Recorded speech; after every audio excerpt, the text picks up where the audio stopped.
So the reason I left WWE is that I'd been pretty disappointed for a little while. There have been a number of disappointments in my career. Obviously, the Nexus thing, the way that went at SummerSlam, that was an initial disappointment. And then I think the Money in the Bank briefcase situation where I could have won that was a disappointment. And then I became incredibly frustrated when I got something like Bad News Barrett and it was over and people were wanting to see it. And I went to Vince one day and said, hey, look, they're cheering me. We need to turn me babyface. They want to see me as a babyface.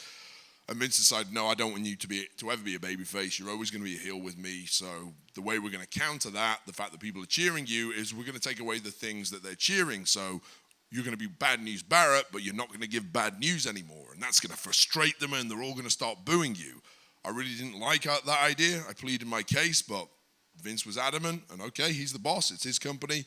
And of course, Bad News Barrett, who doesn't give out bad news and doesn't speak on the mic, is pretty much worthless. He's just a warm body who goes to the ring, gets beat up, comes to the back. And within 3 or 4 months of that decision of me not getting the mic anymore, suddenly people didn't care. And this guy who had been over to a significant degree was pretty much worthless on the show. So again, incredibly frustrated by that. And then we got to the point where I was King of the Ring. So on the face of it, getting an accolade like that is pretty big. There's been some major people in the history of WWE who've won King of the Ring, but it really wasn't like that when I was in the situation. So I won King of the Ring.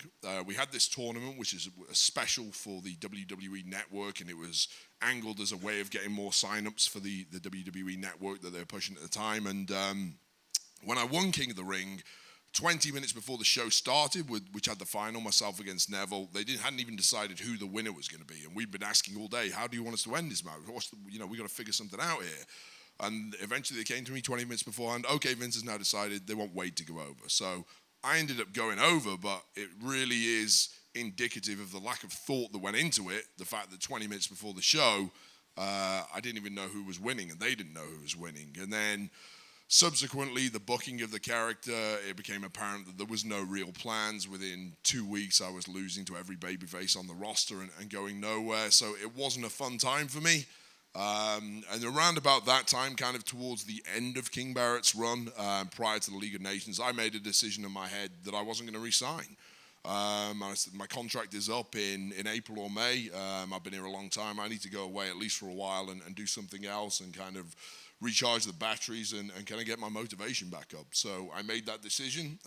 About a month after that, WWE came to me. They offered me a new contract with double the money I was on before for my downside, but I explained to them that I wasn't happy. I didn't like the way things had gone and my career had been handled at that point, and I was going to go away, which I think surprised them because they don't normally get that kind of response when they're offering someone a new contract with more money.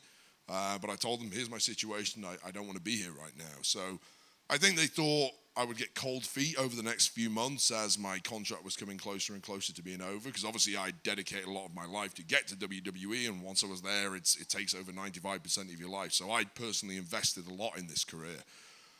So then anyway, this is going on. They catch up with me a couple of times. What are you thinking? What are you thinking? I'm leaving. I'm still going to leave. I'll see out my contract. I'll do whatever you need me to do.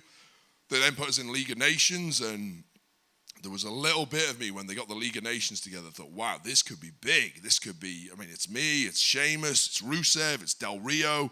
We've got some real credibility here. All the guys can work. We can cut promos. This could be a real powerful faction.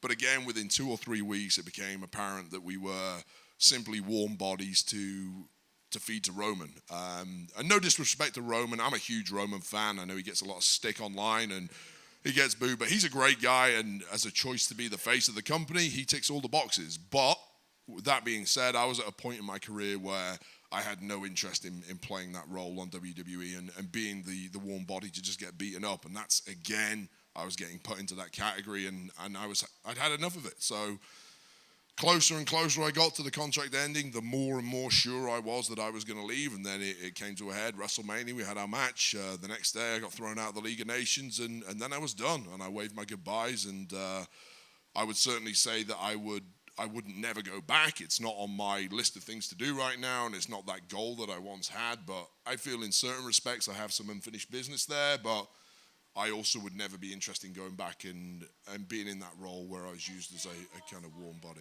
It's their loss, not mine. Thank you very much. That's very kind of you. But,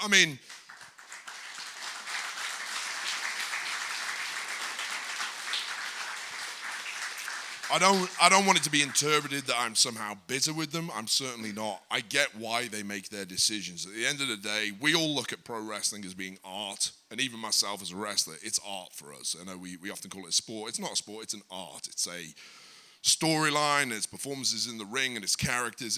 It's an art. So they're running it as a business, not an art. They're doing what they do because they think what they do is going to make them more money than other ways. And I respect that. It's not my company, and they make their decisions. And I've never taken any decision they make personally. I've always felt that the decisions they make are to better their business the way they see it. It doesn't matter if I agree with the decisions or not. They're doing it for business reasons. So I'm certainly not bitter, and I would never rule out going back. Yeah, I've never, since I've left there, never questioned my decision to leave, never doubted myself, and it was the right move for me at the right time, so no regrets at all for leaving.